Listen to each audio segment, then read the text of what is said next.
안녕하세요. 자독서 오필사입니다. 2024년 2월 25일 오전 10시 30분 맨발 벗기 출발합니다.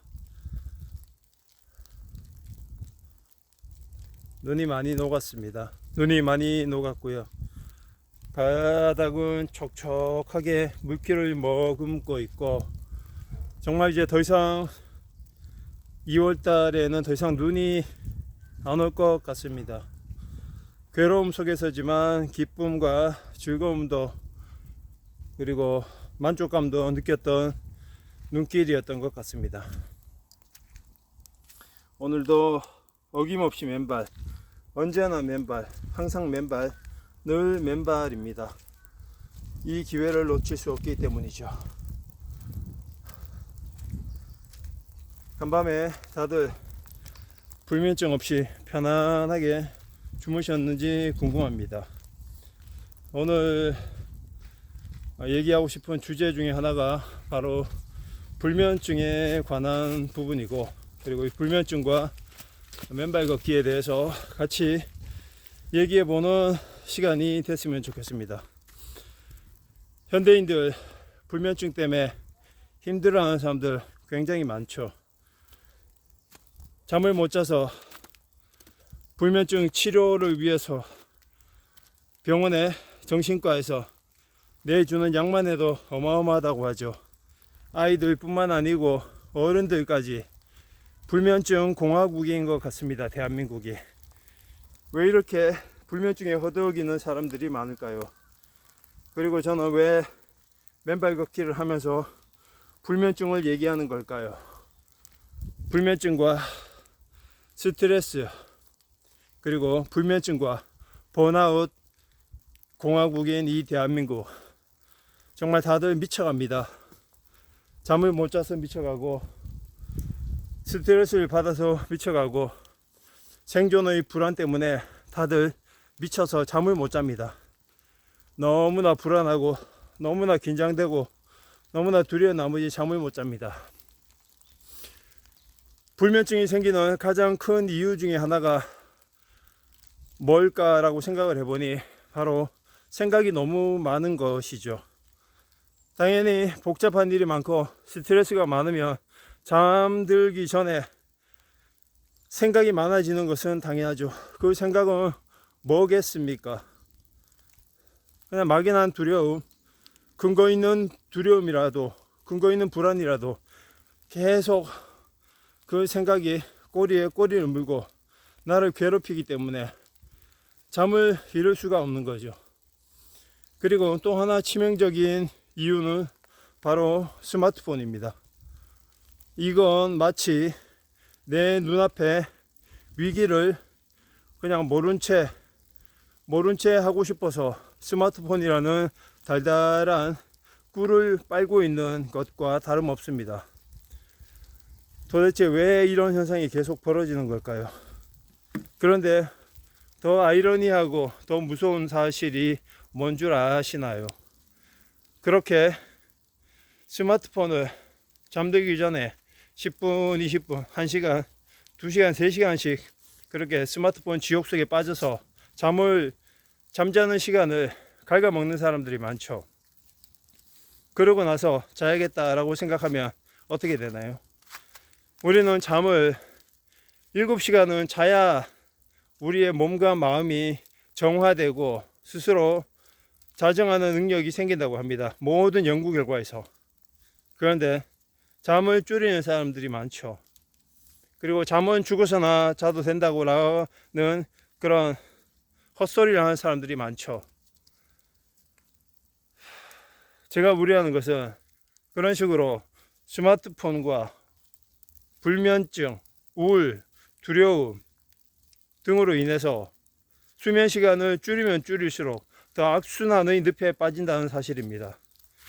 다시 한번 말씀드리지만 잠들기 전 스마트폰을 사용하시는 것은, 특히 불이 다 꺼진 상태에서 스마트폰만 환하게 그 블루라이트를 비추고 있는 상황에서는 우리 뇌가 정신없이 파괴됩니다.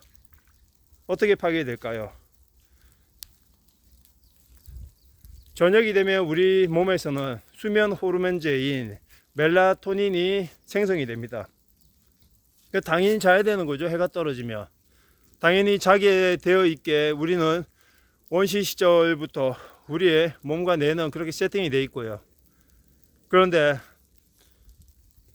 다 불이 꺼진 상태에서 스마트폰 블루라이트만 켜면 그 블루라이트만 우리 눈을 엄청나게 공격을 하죠. 그렇게 되면 우리 뇌는 지금이 밤이라는 것을 인식하지 못하고 낮이라고 인식을 해서 우리 몸 속에 뇌 속에 생성되는 자연 수면 호르몬제인 멜라토닌을 억제합니다.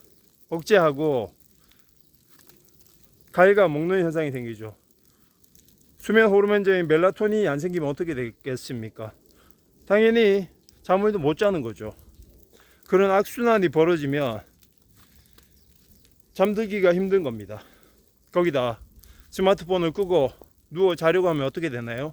그런 느낌 많이 받으셨을 텐데 우리 잔상에 우리 뇌에 지금까지 보던 그 자극적이고 사람 미치게 만드는 영상들과 자극적인 기사들이 계속 뇌리에서 떠나지 않습니다.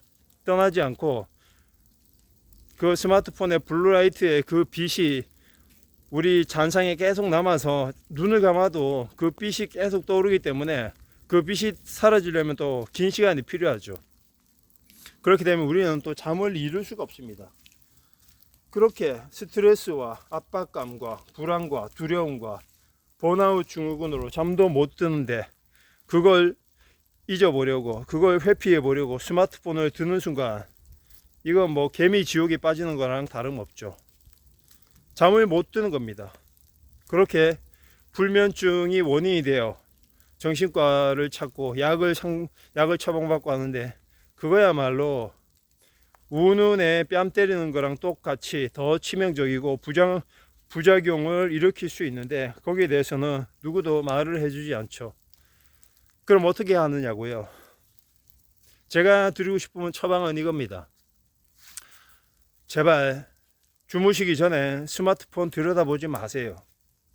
요거 하나만 좀 지켜주시고 주무시기 전에 스마트폰을 들여다볼 것 같으면 잠자기 1시간 전에는 스마트폰 들여다보시고 잠자기 30분 전에는 책이라도 한 장 보세요. 그렇게 하면 평소보다 좀 나은 상태가 될 거고 그리고 또 한 가지 제가 강력하게 추천드리는 것은 가능하시다면 하루 일과 중에 맨발 걷기를 해 보시고 그리고 좀 더 강력하게 추천드리는 것은 잠자기 몇 시간 전이라도 가능하다면 맨발 걷기를 30분이라도 해 보시고 잠자리에 드는 것을 추천드립니다. 저도 늘 경험하고 있는 거지만 맨발 걷기는 수면 불면증에 효과가 좋습니다. 그 이유 중에 하나가 저는 이렇게 생각을 해요. 맨발 걷기를 하면 잡생각이 안 들어요. 희한하게. 물론 생각이 아예 안 나는 건 아니지만 일단은 마음이 편안하고 고요하고 침착해지는 상태임을 늘 느끼기 때문에 이런 희한한 감정을 느끼고 경험을 하게 되면 이게 우리는 인간은 망각의 동물이라고 하지만 또 나쁜 기억은 오래 갖고 가지만 좋은 기억도 희한하게 그날 경험을 했으면 그날 밤까지 계속 가는 경향이 있지 않습니까? 맨발 걷기 또한 강력하고 긍정적인 그런 경험이고 효과이기 때문에 나중에 맨발 걷기를 통해서 생각이 줄어들고 편안해지고 고요해지는 그런 기분을 받으셨다면 그것 또한 하나의 충격이고 자극이죠. 그러면 그 기억들이 잠들기까지 고스란히 이어진다는 말입니다. 잠들었을 때 평소처럼 잡생각이 날뛰는지 아니면 평소와 다르게 그 잡생각들이 줄어들었는지를 스스로 실험해 보시길 바랍니다. 다시 한번 말씀드릴게요. 잠들기 1시간 전에는 절대 스마트폰 사용 금물입니다. 스마트폰을 창고에 넣어 버리시던가 다락에 넣어 버리시던가 장롱 위에 넣어 버리시던가 아예 눈에 안 보이는 곳에 넣어 버리세요. 알람 기능은 그냥 자명종 알람 다이소 가서 팔거든요. 그런 걸 하나 쓰세요. 그런 걸 하나 쓰시고 잠들 때는 스마트폰 아예 다른 방에 넣어버리거나 아예 분리해 버리십시오. 그 방법이 가장 좋은 방법이고, 그리고 잠들기 전에 책 한 장도 좋고 두 장도 좋고 꼭 읽으시기 바라고, 맨발 걷기 낮에 하든 아니면 잠들기 전에 하든 꼭 하셨으면 좋겠습니다. 맨발 걷기가 불면증에 어떻게 최고의 치료제가 되는지 꾸준히 해 보시면 그 이유를 생생하게 아실 거라 생각을 합니다. 오늘도 감사합니다.